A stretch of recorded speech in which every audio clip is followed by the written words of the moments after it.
Tractate Bava Batra, page Kemach, 148, in En Kemach and Torah. If it's no flour, Kemach is no Torah. Here we are with the, continuing with the subject of Shchiv Mera, meaning someone is in a deathbed, he give a gift. The question is, if the situation reverse. For example, he was in a deathbed, he gave a gift, but then all of a sudden he is back healthy.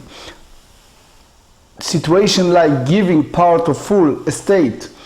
How do we do umdana? How do we do evaluation with a situation like that? Was healthy, turned to be in a deathbed, and turned back to be healthy. The first stage, we see a total two different avenues between Tosfot versus Rashbam. We will go by the Tosfot, and let's start 7 lines from the top of the page. We learned previously that someone who's in a deathbed cannot transfer a produce of the palm tree. Meaning, imagine Reuven has a palm tree, and on the palm tree there are produce. So the produce, he cannot transfer them because it's not yet born. Now here, according to the Tosfot avenue, and not only Tosfot, you see it also in the Rabbeinu Nisim, Rashbam, Ran, Ramban, Yad Ramah, many others. The whole sugya, the whole question is something, davar shelo ba la'olam, something that is not yet come to the world. This is a kind of problematic. Why? Because if Reuven owns the palm tree, and he gave to Shimon the palm tree, but it was in that mental status, which is deathbed, and he gave to Levi the produce who's not yet come to the world. So the question is that an effective acquisition? Sometimes you can dig in and find out that within the structure of the palm tree, there is one branch that brings the fruit. So the branch is there, even the fruit are not there. So can Reuven transfer ownership, which you see later on in application halacha, to Shimon and Levi, while Shimon gets the palm tree net, Levi gets the branch that not yet have a produce, but this is the branch that have a chance to bring the produce, and that's basically bala olam, because the branch that brings the fruits, it's already there. That's the mindset of Tosfot. That's the way he sees this dilemma. Rashbam disputed that, and Rashbam said, no, the whole question of lo bala olam, it didn't come to the world. We already discussed that in a chapter Yesh Nochalim. It's not relevant here. Here our discussion, that the perot metzuyim kaet, you have now the produce available, and the only question is the umdena, how exactly you evaluate that type of giving a gift, in a sense, how you divide it between Shimon and Levi in this type of a split giving. Ibaya le'u. Question is, dekel le'echad uperotav le'acher. Reuven gave to Shimon the palm tree, and the produce he gave to Levi. Mahu, you mean to say that Levi basically is a recipient, legal recipient of the fruits of the date, for example, that come out of a palm tree? The Gemara elaborates on that predicament. Mi shiyer mekom peirei. Do you say that when he gave the first palm tree, he left the place that the fruits come out, and therefore the second one is basically do not acquire because it's something that lo bala olam? Rashbam explained that he tried to compare the gift to Shimon to Levi.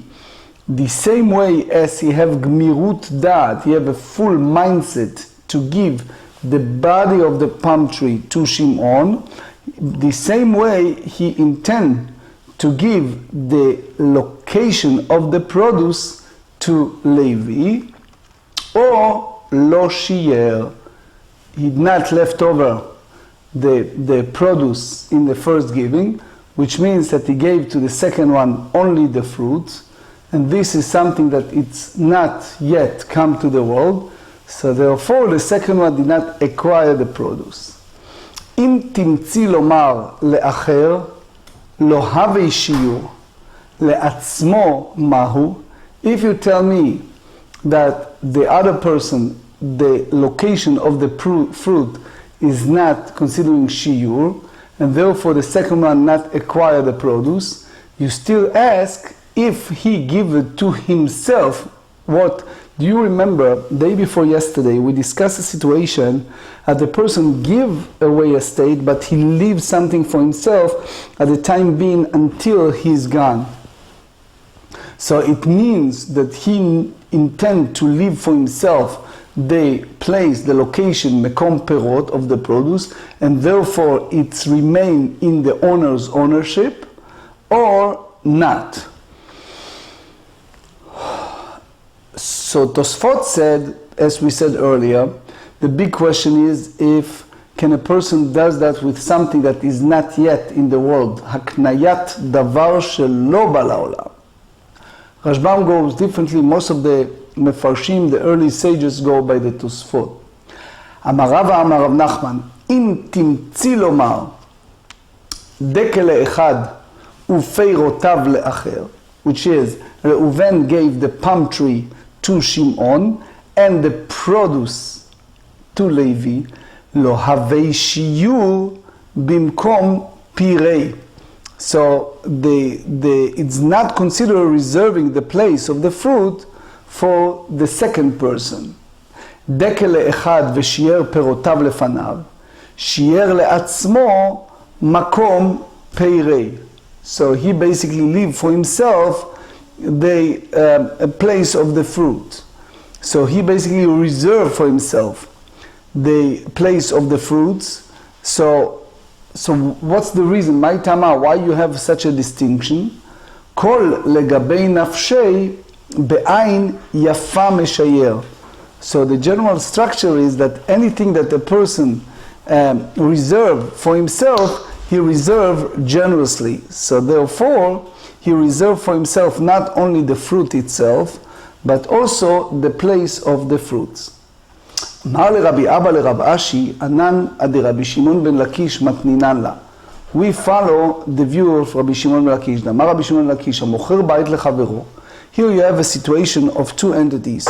One, sell an estate to another fellow, and he put a stipulation, a precondition upon sale.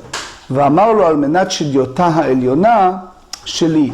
I'm giving you, but I have a precondition. Remember, this is before the time that we have structure of total registration of estate.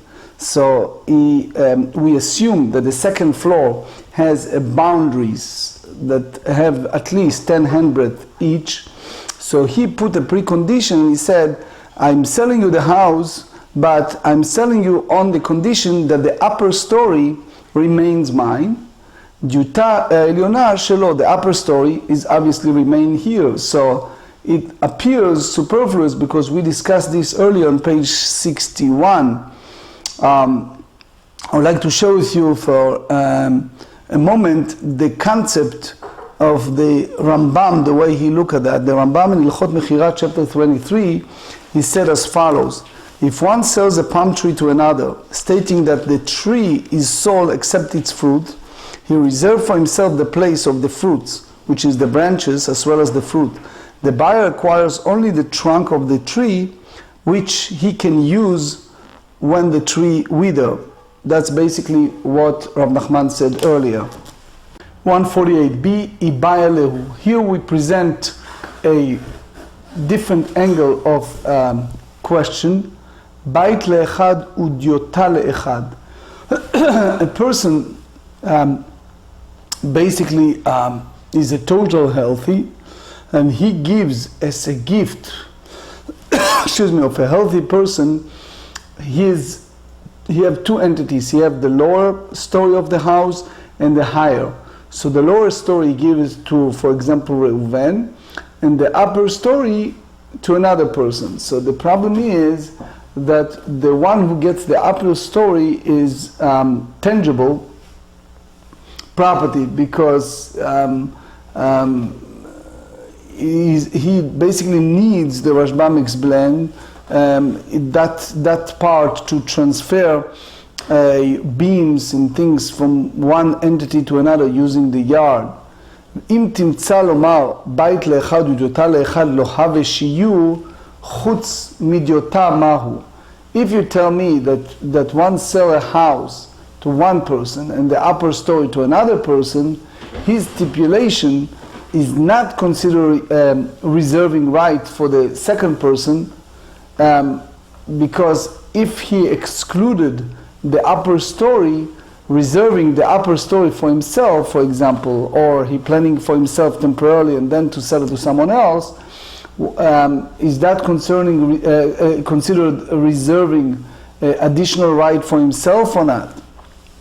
אמר רבא אמר רב נחמן, אם תמצא לומר בית לאחד ודיוטה לאחד לא הווה שיעור חוץ מדיוטה הווה שיעור, ואליבא דרב זבידה אמר שאם רצה להוציא בזיזין מוציא. That he said if he wants to remove from this diuta to the estate projections, meaning he takes it from the upper story into the space of the courtyard, he may extend them. Alma kevan deshayer diuta mekom zizin name yishayer. We said that since he left the diuta, which means the upper story, he reserved the place of projections. So now we go back to the subject of gift of shchiv mera, gift of someone who's in a deathbed.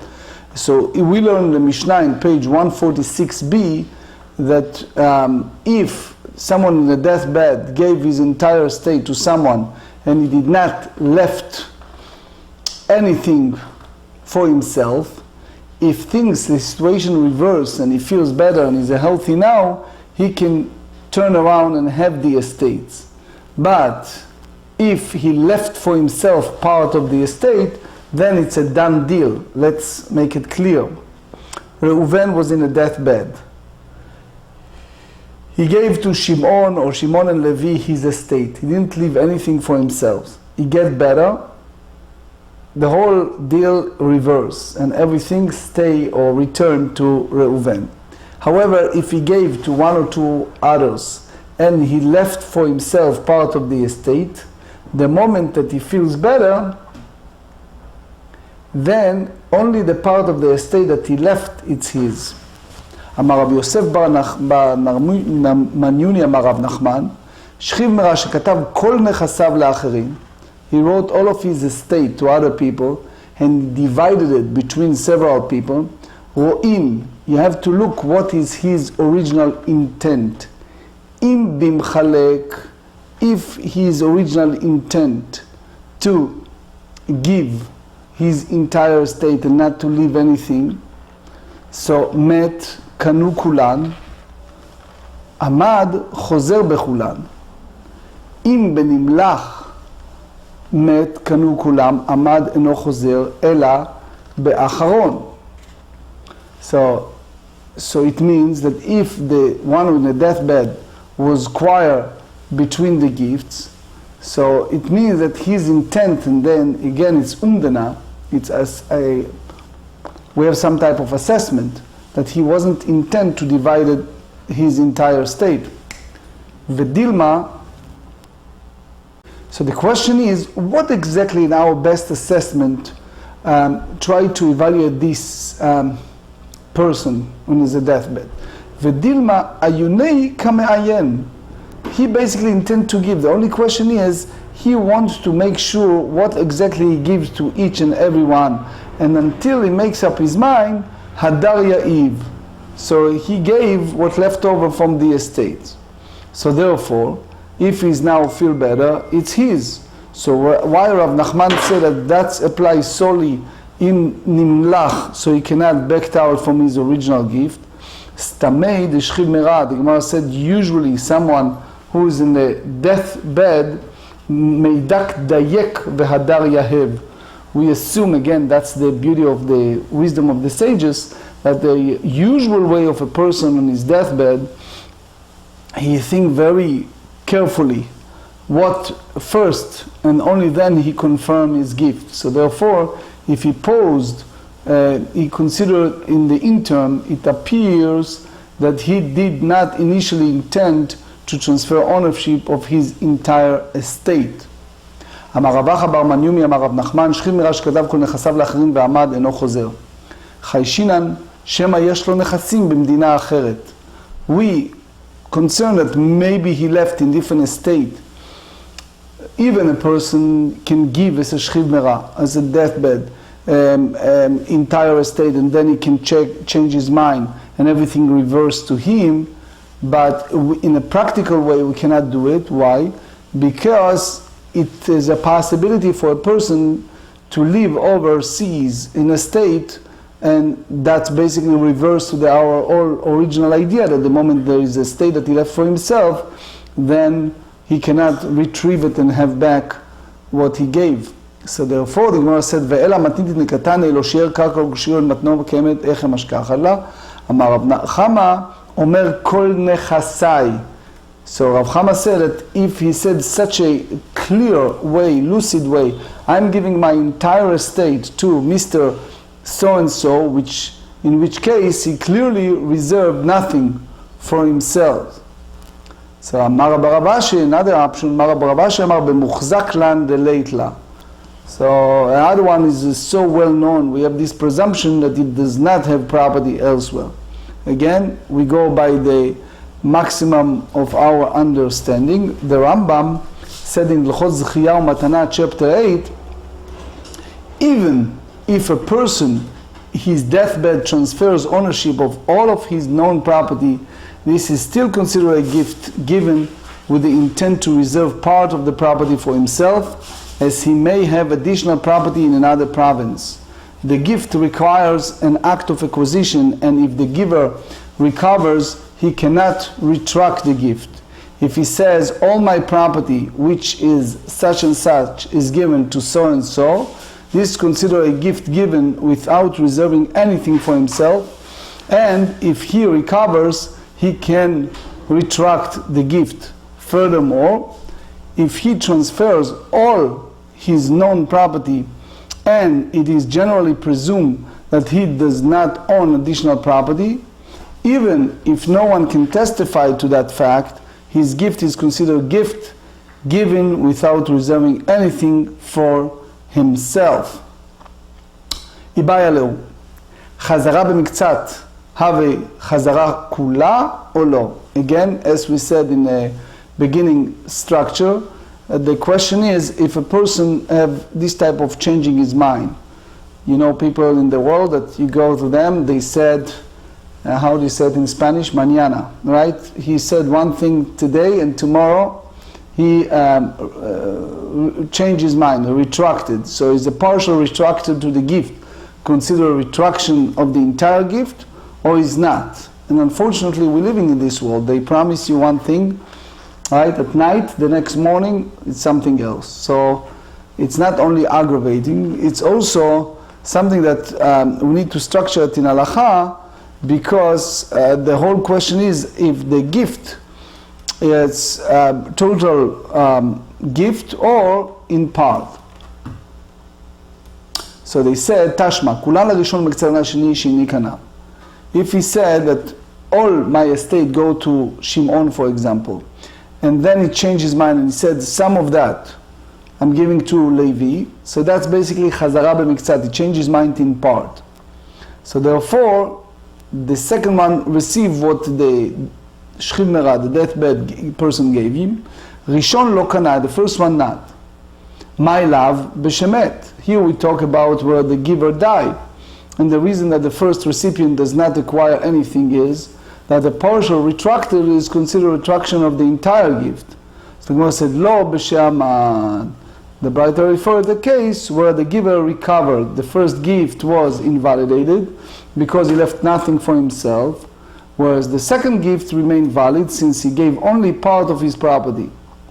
Had he died, the first recipient will have received the remainder, as the giver retracted only part of the first gift, which he gave to the second recipient. So the Gemara said, no, hachana mistabra מדקתני סיפא. מקצתן לראשון וכולן לשני. ראשון קנה, שני לא קנה. היא אמרת בשלמה בשעמד, משום אחי שני לא קנה. אלא אם אמרת בשמת, if you said that the Braita referring the case that he died, תרוויו לקנו both shall acquire the gift, אמר לרב ירמא לרב אשי, ותהווה נמי בשעמד, until you recover, one can prove that the partial retraction is considered a retraction of the entire gift. היא אמרת בשלמה חזרה במקצת אבי חזרה בכולה, האם דשני ימי התקנה, אלה אמרת חזרה במקצת לא אבי חזרה בכולה, נהווה כמחלק. So it will be like one who divided all of his property between the two recipients, ולחד מיניו לא לקנו, and neither of them should acquire their gift.